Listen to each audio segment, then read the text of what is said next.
Hello friends, welcome to my channel Lalu Blogger. আজি মই আপোনালোকৰ ওচৰত এটা ৰেচিপি আনিছো যেটো ৰেচিপি আপোনালোকে ঘৰতে সহজে বনাব পাৰিব। মই এই ৰেচিপিটো আনিছো পালেং শাকৰ পকৰিৰে বনোৱা আঞ্জা আৰু এই পালেং শাকৰ পকৰিৰে আঞ্জা কেনেকৈ বনাব পাৰি তাকে দেখুৱাব বিচাৰিছো। আহকচোন মোৰ ভিডিওটো চাওঁ। পাতখিনি মই মিহিকে কুটি লৈছো। ইয়া লৈছো বেসন, আদা নহৰু পেষ্ট, পিয়াজ, তেজপাত দুখিলা, শুকান জলকীয়া দুটা, আলু, ধনিয়া পাত, হালধি, শুকান জলকীয়া পাউডাৰ, গৰম মছলা, হিং, ধনিয়া পাউডাৰ, গোটা জিৰা আৰু বিলাহী। এতিয়া মই পালেং পাতখিনি বেসনৰ সৈতে মিক্স কৰি লম। এই আইটা পালেং পাতৰ ওপৰত মই বেসন দি দিছো আৰু ইয়াত এতিয়া এড কৰিম মই নিমখ, হালধি আৰু অকণমান দিম শুকান জলকীয়া পাউডাৰ আৰু এতিয়া এইখিনি মই ভালকে মিক্স কৰি লম পানীৰ সৈতে।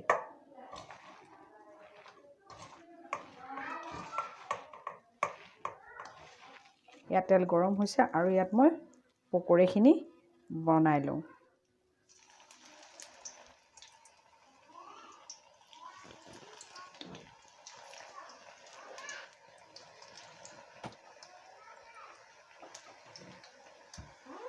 মোৰ এতিয়া পকৰি ৰেডি হৈ গ'ল। এতিয়া মই সেই আগৰ বাউলটোতে মই মছলাবিলাক ৰেডি কৰি লম। আলুখিনি দি লৈছো, আদা নহৰু পেষ্ট, পিয়াজ, ধনিয়া পাউডাৰ, বিলাহী, শুকান জলকীয়া পাউডাৰ, গৰম মছলা। এইখিনি এতিয়া মই ভালকে মিক্স কৰি লম।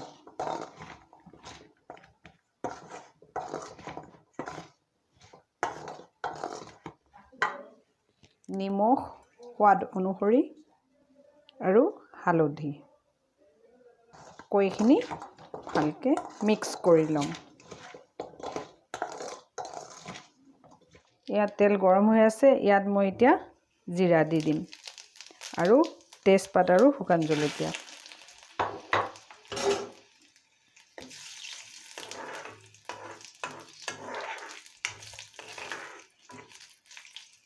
এতিয়া মই মিক্স কৰি থোৱা এই সবজিখিনি ইয়াত দি দিম।